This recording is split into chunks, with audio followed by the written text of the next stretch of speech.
Je pense que ça va bien. Je pense que ça va bien. Et puis, souhait, ça va bien.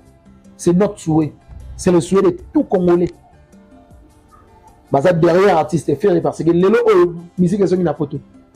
Musique tant que zongi, artiste vraiment il faut pas défiler. Musique est zonga na photo. Musique est zonga na photo. Mais ils zonga dit officiellement. Officiellement ça veut dire musique est bêti samba soda. Musique est bêti samba combattant. C'est ça nettoyer dans pour ça. Demande la talent à ta passeport. Oh je l'envoie puis pour pas qu'elle doit. Ba qu'elle doit na talent la ta. Kasangulu ba qu'elle n'a passeport. On a bis. Et puis je ne pense pas que talent la ta bazana concert mon Kasangulu ba. Je ne pense pas. Mais sérieux. Mais tant qu'on voit la logique que Fally a produit talent la ta. Place où on a zomona logique ça ni personne. Logique ça ingratitude. Logique ça ingratitude. Et puis la plupart des makambo bande on a TV et ça la makambo artiste a ça ba.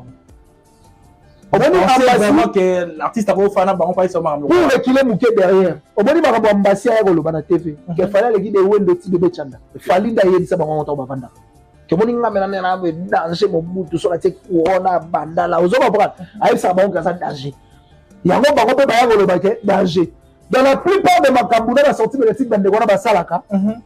Ba prétendre ba yebi ça ka bango ke baza danger. Yango ba ko ba so ka force wana ko le ba ke baza danger. OK. Au moins le temps ambassi comme or est victime a comme le discours mosus. OK. Ça veut dire comprendre que ba ne ko ndire ye na mabe mais lelo siko ye mo ka comprendre que non ezaki mabe yango il faut dévoiler. OK. Comment Mickey ko abuser c'est ça c'est les mode de vie naï. Les mode de vie naï. Aux assume que héritier bo c'est la manique nini au fallait c'est liété on le bien fini tout. Betinini. Parce que je veux que manique linga héritier oui bien oh ko linga héritier c'est faux. Muto balinga ba sala ke mabete. Mabe na muto balinga ba lobela ke mabete. Ou muto balinga ba lobaka mabe na été. Bola muna bu mba na motema. Jamais muto lingaka. On voit la TV tant bobe bana ka ma presse ba bia o Karim boaka na ba guerre. Au fin héritier au benye petit musicien. On le bague presse va l'équipe sera kutu air ko zanati muata muto balinga ba tata bongo. Et ça le passé. Et ça passé mais muto balinga ba tata bongo. En tout cas, merci d'abord pour ta question. Et puis, merci Héritier Watanabe. Malgré tout, je n'étais pas présent. Il y a conférence de presse, il y a Héritier Watanabe ou à Salaki. Hier, à Pullman. C'était à Pullman, non? Oui.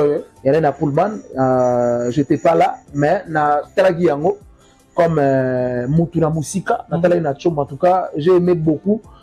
Surtout, simplicité artiste. Et puis, parce que j'ai vu vraiment dans la salle, il y avait aussi ma pro warrior. C'est-à-dire, bateau, bah, ça ramène ma pro warrior, au bazar qui fasse héritier. À moyen quitter, bah, tendance nios. Pour citer que ma pro warrior.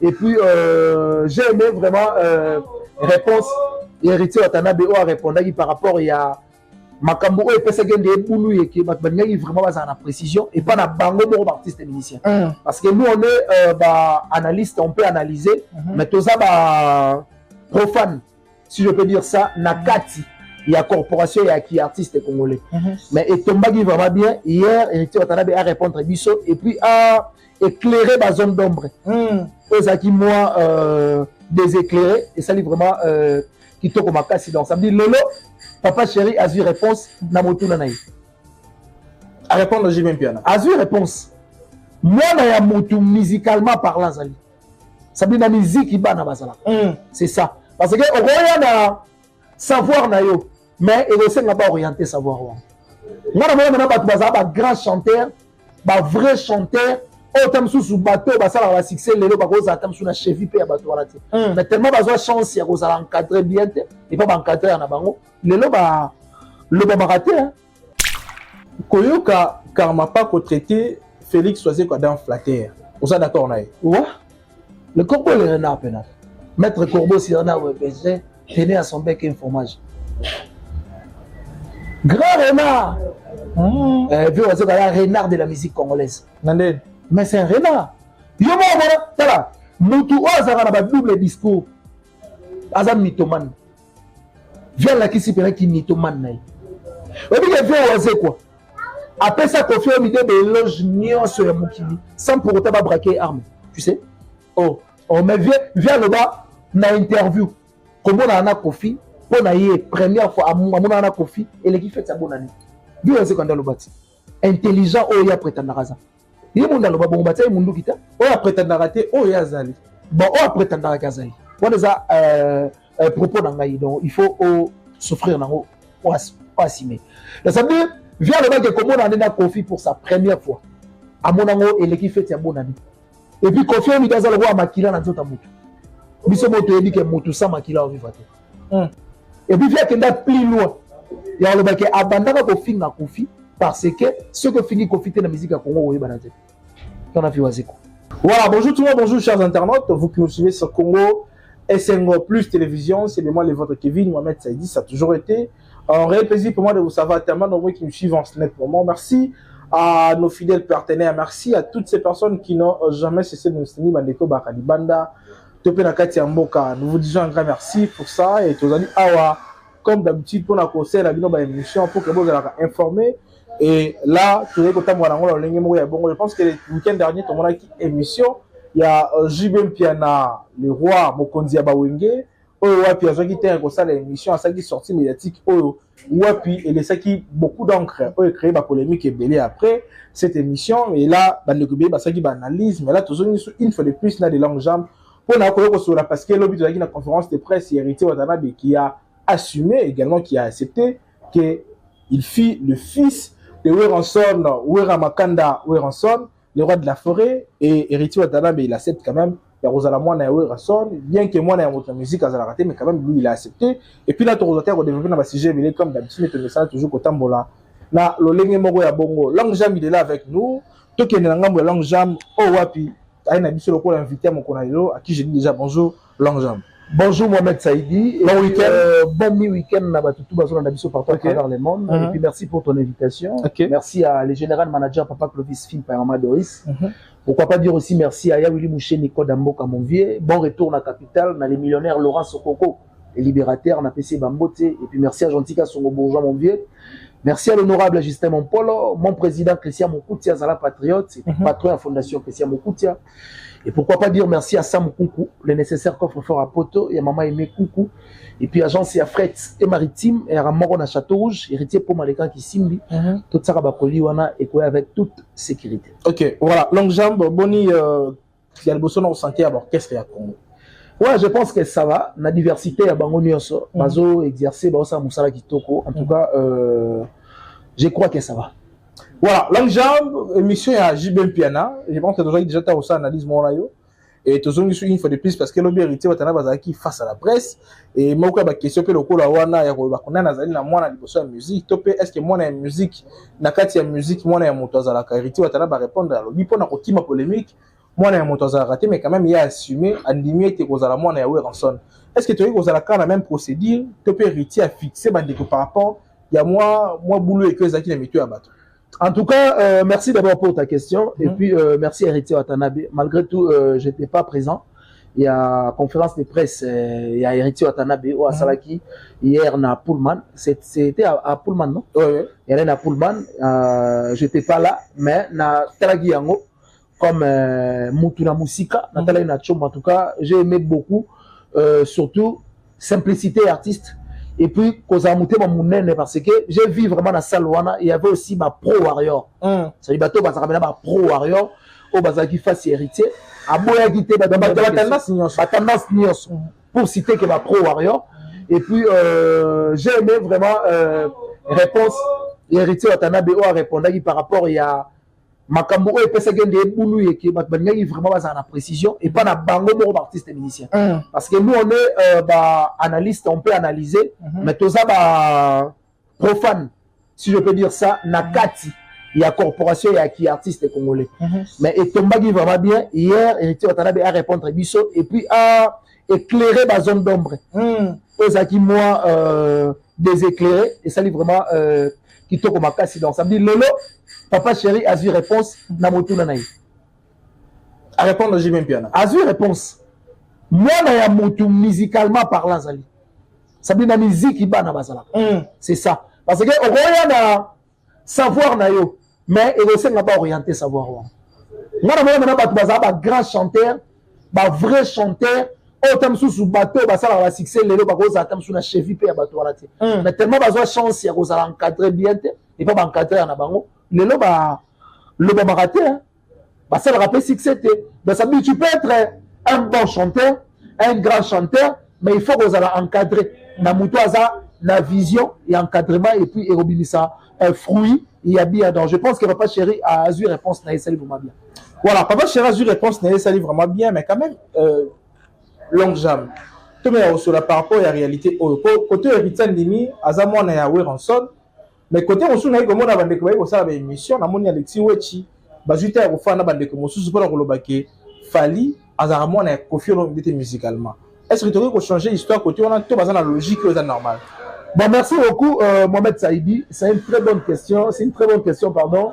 Oh, vraiment, na satanagi na moté. Mais je vais expliquer. Malheureusement, Ok. Je pense que Mututu Azarana Debinaï. Artiste Nyonso avant Aya, comme artiste professionnel dans l'orchestre professionnel au Babetaka. Baouta dans l'orchestre dans quartier. Ok. Bamsou Baouta dans l'église. Bamsou Baouta dans la tunnel. Missou Souper dans la douche. Ok. Ça veut dire déjà musicien mais à exercer rango na kati douche na venir na quartier to na église.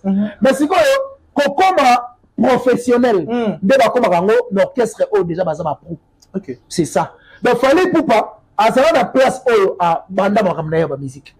Mais musique professionnelle à bete na quartier latin auprès il y a Koffi Olomide. C'est ça. Oh bango il faut arrêter na reza yango. Mais cela ne fait pas de Fally l'enfant de Koffi Olomide. Non. L'enfant na département orientation. Aux amours na orientation na encadré par Koffi. Mais lelo tant ba bengaka ba élève na chic bana classe. Bazaka bana biologiquement ya biologique pardon ya ba professeur teto ya ba messier te. Mais bazaka bana ya savoir ya messier. OK. Pona nini?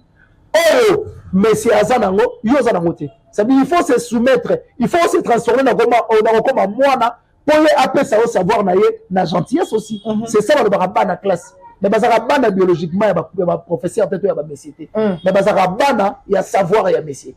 Ça veut dire oh messier yebi yo za moi nango. Et là on 1 plus 1 égale 1. La plupart des batu ba yebango à travers ba professeur. Ba ba messier. Ça veut dire quand on est dans la classe, on dit que 1 plus 1 sera 1. Mais on a parlé peut-être de l'éducation. On a dit que ça a un autre, ça a un vraiment. Mais tant on se soumettre à comme moi, il y a messieurs professeurs. Mais après, si on savoir où ils ont la catinaye, ils opposent, ils opposent, c'est ça qu'on appelle continuité.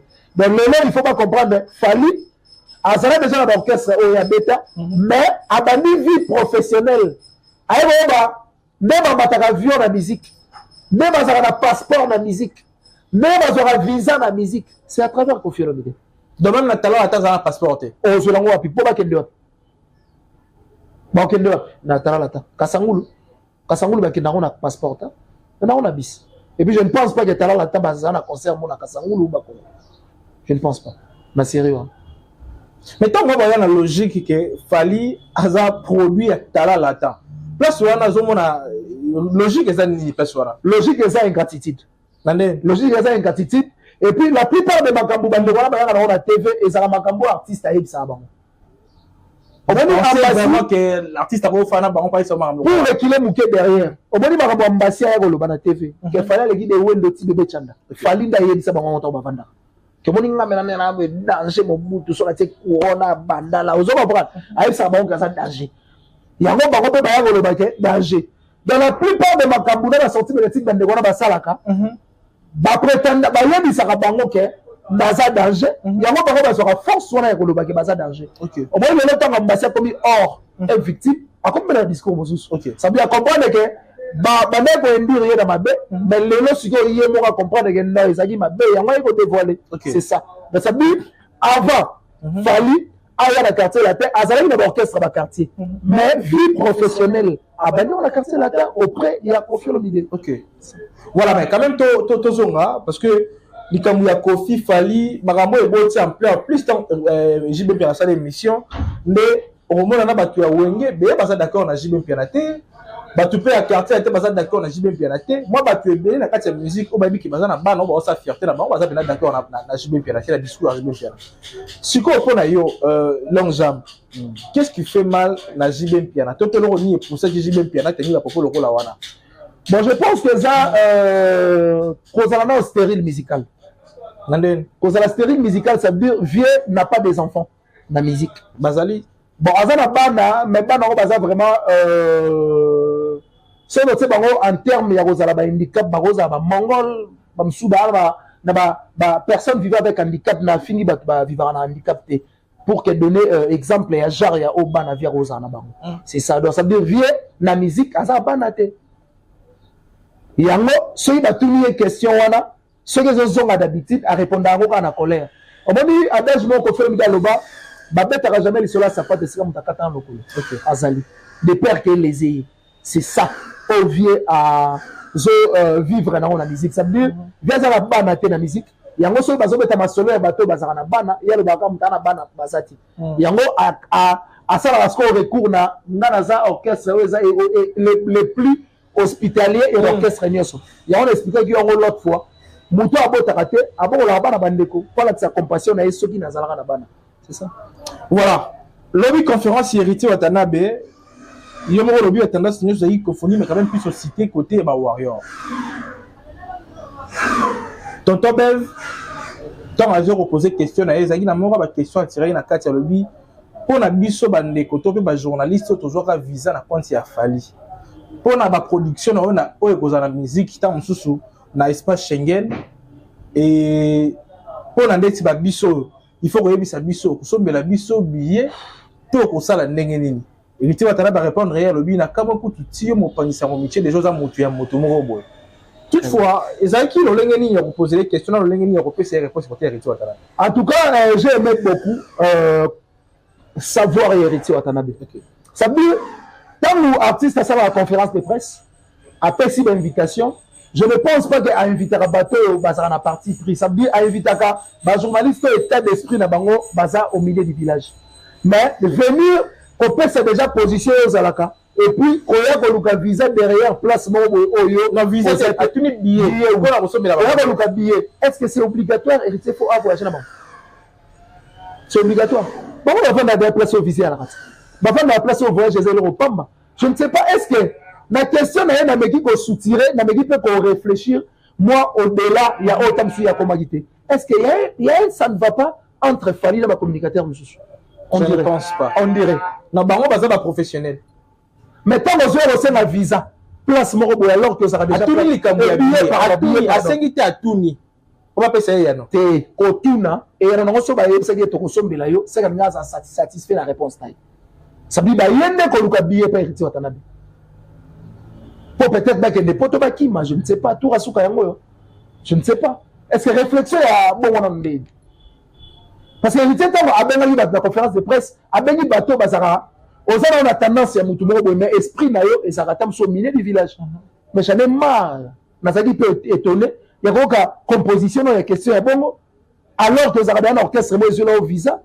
de voyager rappelle déjà d'habitude ndenge ba prometteur bino pour voyager mais je ne sais pas à comment il a idée on a voir tout na que pour la biso billet tout ndenge ni so ndenge donc moi je na comprendre comment bien mais côté ya maniqué yo bana ko lancer ba message héritier comme écarté na maniqué ko sala boete héritier Watanabe basala ka émission moko awa o bana ko bana lingi nanga bata ko finga te ceux qui ofingaka surtout dans la relation et to garder relation na musika mais quand même to sala makambo so to ko singa na biso to sala mais ya ko oloba ke non engagé moto afingaka pona bato to moto mo asaki makambo ko boye je pense que bato ebele ba attribuer ka réponse wana maniqué mais héritier mo lobi ke maniqué na tsala ko pesa réponse wana pona yote d'un côté de l'autre na Sonia bu côté na Sonia c'est faux il faut que zonga sikoyo ko revenir na ke héritier za mwana wenge cela veut dire wenge de bakolo 12 wenge de bakolo 24 wenge de mukolo ya kwa douceur ça veut dire ko blessé ayedi ndenga kwa douceur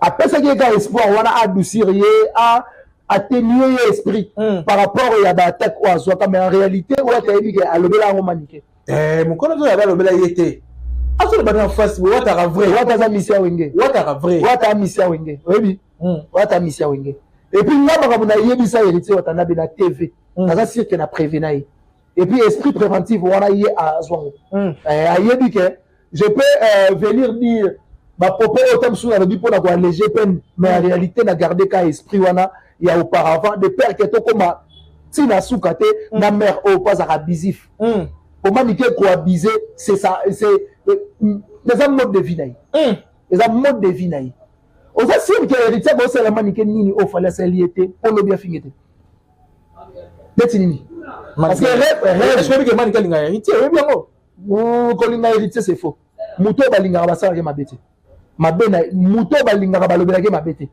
ou muto balinga balobaka mabena été bola muna bu mbango na motema jamais muto lingaka on voit la TV tant bobe bana ma prince babia o Karim boaka na ba guerre au finga héritier au benye petit musicien on le bague prince ba leki saka kutu air ko zana ti mwata muto balinga ba traiter bongo te et ça le passé et ça passé mais muto balinga ba traiter bongo te muto lingi ba traiter ka bongo te muto lingi ata sali o mabe il faut mabe wana o garder yango boza la cirque bogo ko soigner yango na miable mais muto balingaka soki bosala mabe moko boyo yembala moko ko taquiner après le bague na sala guerre alors qu'à un certain âge erreur rose à sous y mettre pour na âge bo muto ko le basu te gasali erreur de sa jabon OK ça dit oyaki na conscience na yo au fingi au diminuer au réduire pour faire yo bien au faire gloire na mutu moyo prétendre boza la vie et puis le même les autres tenir les sous te kuno lingo ya pour laver en tout cas je pense que héritier za maele a maele za mokolo ayebi ndenge ya ko suki samanike na point moko de père que les épété c'est pour cela il ko atténuer na peine wana ayepe ko kitsa moi moral mais ça lui fait bien voilà longue jambe totalement sortie médiatique qui a Karmapa. Je pense que tout le monde a propos, il y a Félix Oazé quoi, Kouloutou Oazé quoi, on a concert pour le 14 décembre prochain. On a encore cette date arena, on a prévu betama. Ah mais Nzamba sal na lengene to bagalon propose de dispose et makambo salami autre que les choses kanisaki. Koyoka Karmapa ko traiter Félix Oazé quoi dans flatter. On est d'accord naï. Ouais. Le corbeau le renard pénal. Maître Corbeau si renard berger tenait à son bec un fromage. Grand renard. Vu Oazé la renard de la musique congolaise. Nandé. Mais c'est un renard. Yo voilà, tala. Mutu Oazara na ba double discours. Azam mythomane. Viens là qui s'y paraît qui mythomane naï. Et puis il vient Oazé quoi. Après ça, Kofi Olomide éloge nyonso ya mokili sans pour autant braquer arme. Tu sais? Oh, mais viens là-bas, na interview. Comment on a Kofi, pour na yé première fois à mon ana Kofi et l'équipe fait sa bonne année. Viens aussi quand on le bat. Intelligent, oh ya prétendre raza. Il est mon dans le bas bon bataille, mon kita. Oh ya prétendre rater, oh ya zali. Bon, oh ya prétendre rater. On les a propos d'angaï donc il faut souffrir nango, pas assumer. Ça veut dire viens le mec comment on a Kofi pour sa première fois. À mon ango et l'équipe fait sa bonne année. Et puis Kofi on a le roi makila na nzota mutu. Biso moto dit que mutu sa makila o vivate. Et puis viens kenda plus loin. Il y a le mec abandaka Kofi na Kofi parce que ce que finit Kofi te na musique à Congo oye banate. On a vu Wazeko. Et puis souvent les gens va se réconcilier na Kofi Olomide. Parce que na fit une chance nze moi ba garder ngo wa komba au pire. Oso ya rachwista. Mais moi, ça, moi, j'ai. Oh! Mais je te dis, papa, il va mieux sur le bar. T'es fait, moi, maintenant, il fallait qu'il ait un pire. Notre signe dans la CPI, il pas un pire. Pour ceux qui ont suisse, mais les gens ont passé. Merci vraiment d'être via Boulaye. Donc, ça, on au pire, ça veut dire qu'au fur et à mesure d'abîmer ça énergie et pour la chanson. Très bien. Merci beaucoup. On a ce peu pour intelligent. Bravo. Merci. Ça dit qu'au fur et à mesure, voyant qu'il était, maître qu'il est, accompagné des types dans quelques temps à Balouka. Parce que Kofi Olomide, à ça va dans Moussou, a dit ma prophète, a prophétisé pour dans Moussou. Lelo vient Nabiso, Ndego Nabiso, artiste Nabiso, Lelo, à la qui si pensa que Kofi Olomide a une raison, il y a une énergie trottée. Parce que ce qu'on t'a dit, c'est bon, à ta conception clip. Ate yembeli okoba ke via imba na goûté pour via imba ke aoba luka et le Dieu merci abaluki pena. Et puis lelo batu bazo condamné mingi fait dans le Karmalov. Lelo oyo batu tout ba yebi ke Karmapa en réalité pour ne pas revoiler ma face, ça rappelle vraiment bien te na Kofi. Maintenant ba problème o ebimi. Au moins il y a eu pareil à Kofi parce que oyo vient waze kwa sali c'est de trop. Tu vois un problème loyal na musique ndenge vie Karmapa bazara on a Kofi Olomide ça dit yo bimisa disque ngala bimisa total la que ça va donner c'est ça guerre souka wana poser musique mais hors musique le Karmalov va dire que Kofi Olomide c'est mon vieux aïbi que Kofi Olomide c'est notre icône vivant en musique à Congo aïbi Karmalov va dire que Kofi Olomide c'est parmi les artistes congolais au bana album et belé à succès le Karmalov aïbi le Karmalov va dire que Kofi Olomide c'est un ambassadeur culturel et mort en abisso aïbi ça veut vient à biso wana ya matete oreate o sa charme na Kofi Olomide alors que yo moko yebi ke oza fautif lelo oyo na bla yibe waze katanga longo libamba ya relation na Kofi Olomide a okende tam sous vivre la musique ka wenge ou zaikola ngalangwa mais vient que s'aligner derrière ex adepte ya Kofi Olomide ça veut ex travailleur ya Kofi Olomide vient que s'aligner derrière lui ça veut oza no na cage ya Kofi ba otelinga nga pemela azana na cage ya Kofi et ba tout ya komisa ba TV wana ba fait buibui ba edi bango tout ba ex travailleur à Kofi ba ex employé à Kofi bango tout wana ya komisa ça veut dire que le vient longo libanda ya relation ya Kofi Olomide akimita musu musika or que akende ko s'aligner derrière ex mona musala Kofi Olomide parce que Fally lelo il peut tout faire na mokili a tika la mona musala Kofi a vie na mobimba a demeure boy ya Kofi. Vous comprenez? Mais ça veut dire, viens, comme vous êtes de place au Kéwana, ils ont place mort boyake, ok, qu'on soit une indemnité, aux gens dans la cage à Kofi. Là, vous l'avez ok, tam sous Zaïko. Bien, ok, nous s'aligner derrière, vivre la musique. Mais malheureusement, aux gens adeptes à Kofi. Malheureusement. Voilà. Et puis, la âge à Wazé, quoi. À qui on s'aligner derrière Fally. La âge. Musique, musique. Habiton di Mamoudou Saleh. Musique. Et ça, vous avez la faible. On va dire français, les forts, il faut soutenir les faibles. Ah, c'est ça. Il y a se sentir faible. Mais devant, Moutou a faible que Kofi. Malheureusement. Mais il y a qui s'aligner. Devant, Moutou a faible chez Kofi. Il y a qui s'aligner. Parce que les forts, il faut soutenir les faibles. Quand on a dit faible, il y a qui au pire. Chance, elle est juste à terre. Dès le lot, soit qui s'aligner, dans Moutou, Kofi a commis ça fort. Fally, il y a qui s'aligner dans Simana. Et donc, ça veut dire, Azadeka na Kara Kofi. Là, mais évidemment, j'aimerais au moins déranger à battre ça. Et là, ils ont dérangé plus. Ils dérangent à battre, mais ils ont dérangé plus. Les alliés Kolanda, logo ils ont internet. Pour certaines personnes, Balobi, Kofi Alingaka Sala, Oazé, quoi, je à Sala Kinkester est mené. À Sala est mené à Nini. Moutou a le vieux d'Aroueba. Parce que les Français disent que les propos tenus engagent qu'ils sont auteurs, pardon. Propos tenus sont engagés auteurs, non. Auteur, on a vu Maramba Bongo. Sauf que ici, il y a la preuve. Moi, quand vous faites ça là, qu'une question, ça veut dire tu viens, pour le moment, peut-être, ce que c'est ma prête, à quoi bon? Est-ce qu'on peut s'asseoir ici pour parler des choses au Moutalobi n'a imaginé? Parce qu'en réalité, c'est tout le monde qu'on fait à ça qu'une question n'est rien. Ni ce que vous dites, ni qu'on fait le milieu de quoi, babada va tout le monde dans la TV. On confie à Wazola, Wazola, vous deviez vertis. Wazola, wakofia mutunangai, wakofia mutunangai. Bandala ko sala ba G ba oseka. So na ebité, ndeko wana drisha, fa ba sabiso, Kofi Olomide asala question nini. Ponga na yebi ke question, ba sortie médiatique o bandala ko sala, abandaka ko tumbula ne Kofi. Na ndenga bien. Baka wakofia mutunangai ero na mon fleury, ero normal. Je ne sais pas où il y a ça, peut-être ndeko wana ndazala makambo ko Kofi Olomide asala une question. Peut-être. Il y a la vérité. Il y a de la roba. Mais pourquoi tu dis engage que son notaire. Les jours où tu as acquis des droits. Ah, à la mur. À la mur. Il y a rien à preuve.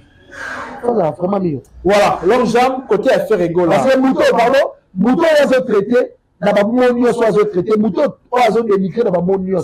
As ambassadeur culturel. L'État congolais ne reçoit soit un décor. Parce qu'il y a des ambassadeurs culturels à Congo. Quand on touche ambassadeur, c'est au toucher Congo quelque part.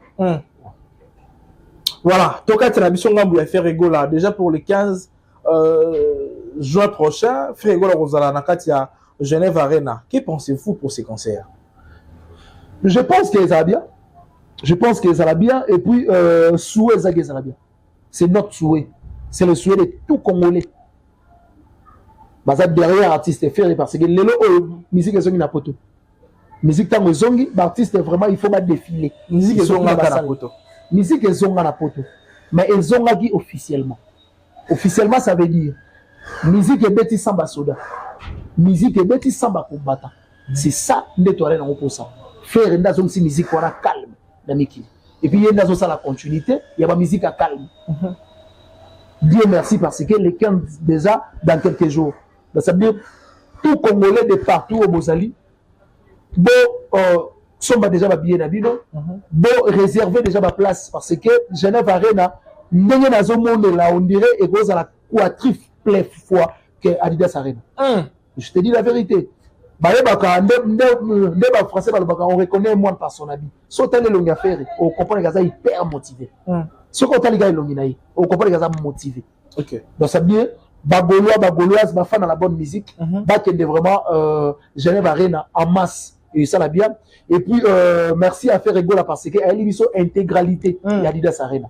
Merci vraiment pour ça. Mais d'abord la critique pesée belé pour la bande de commencer sous deuxième jour le concert, invité Bazala qui confie om Dazala, Barbara Pravi ba te belé. Mais quand on a quatre ba image et bimio on dirait place ya singilé les hommes na té. Parce que singilé les hommes na té. Place singilé ba une affaire. Je pense que ba otala ngo pressé. Batala ngo penza malé. Batali tali. Te batala malé. Batali baritali, bazo mona singila té. Entre guillemets pour la bande comme sous lobby, après concert, singila s'affichait qu'il n'a fallu ou pas. On dirait le dérangeant qui est moi. C'est non même pas. Donc ça dit batala ngo dépressé. Maintenant batala ngo bazala vraiment patient. On comprend que ba partie bien suis allé. Na exception et l'autre côté. Batala vraiment. Côté ba billet aussi formationnel.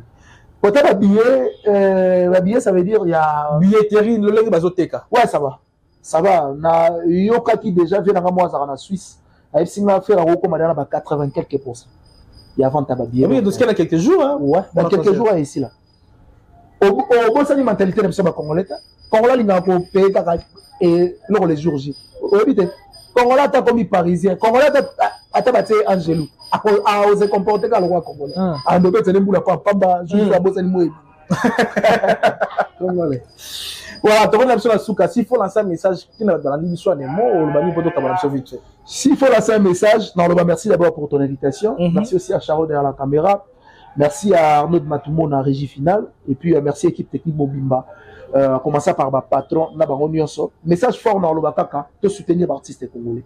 Te soutenir l'artiste congolais, te soutenir musique de Congo. Et puis, sans pour autant ignorer, te dire que musique de Congo, et perdre moi pédale ça fait un moment parce que bah ça loin ba poto pe mankai biso mais je pense que ndenge musique à Congo zongi nous tous nous sommes derrière l'artiste congolais pour nous booster bango pour nous prêter bango main forte pour mettre vraiment ba main sur patte la musique de Congo pourquoi pas et qu'elle de l'avant et puis l'artiste bazo zoyango droit au cœur bazo exercer vraiment musique na bango bazo que robert dans la salle presque partout je pense que après faire rigola partir de campus à la Genève, donc ça veut dire de promouvoir vraiment l'artiste congolais, de pousser bango de l'avant, et ça là vraiment Kitoko Makasi. Mon numéro c'est plus 243, j'ai un papier, tu peux m'aider.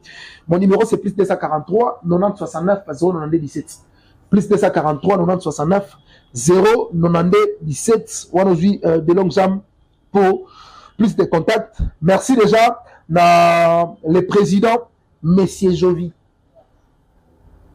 Le président Messier Jovi, je vous dis merci et puis merci pour un très beau cadre et puis merci à Maître Chamala, Jido Club, Moudjadji. Merci vraiment depuis Espace Autozali à propre Kitoko. Tout balingar de langues partout à travers le monde, je vous aime beaucoup. Merci à Sam Kou pour le nécessaire coffre fort à Poto. Merci à Laurent Sokoko les millionnaires. Bon retour déjà à la capitale. Merci à Euli Mouchengi. Mboka, pourquoi on appelle ça Mote na Gérant Blaise, Mouton chapeauté, espace Gérant Presse. Merci beaucoup. Et puis merci à Sam Kougou, le nécessaire coffre fort à Poto et Maman Aimé. Et puis tout Balingar de langue, moi aussi je vous aime beaucoup. Mais avec Given, invitation en bois. Netika Kabasali à mon Joseph Tata Moboko grand menuisier. Invitation en carton. N'a pas follow nango. Jardin de Dieu. Invitation à boy. Bon, moi, mon colo fait il a ta mabé. Maison qui vient. À Bossa Libinoté. À Tchelibinoté promotion. Angolais à Pamba. Maison qui vient. Vous êtes trop amoureux du pays. Wow! Given! Vous exagérez. On n'aime pas le pays comme ça. On n'aime pas le pays comme ça. Ok, voilà, tu remets la souka à l'émission. Je dis un grand merci comme ça à toutes ces personnes qui nous ont suivis début à la fin. Vraiment, je vous dis un grand merci. Et merci à tout. L'émission partout. Merci à Papa Clovis, ça filme pas. Et Maman Doris, ça filme pas. Je vous dis un grand merci. Merci également à Charo, derrière la caméra, je te dis un grand merci. Arnaud Matoumona, je te dis un grand merci également.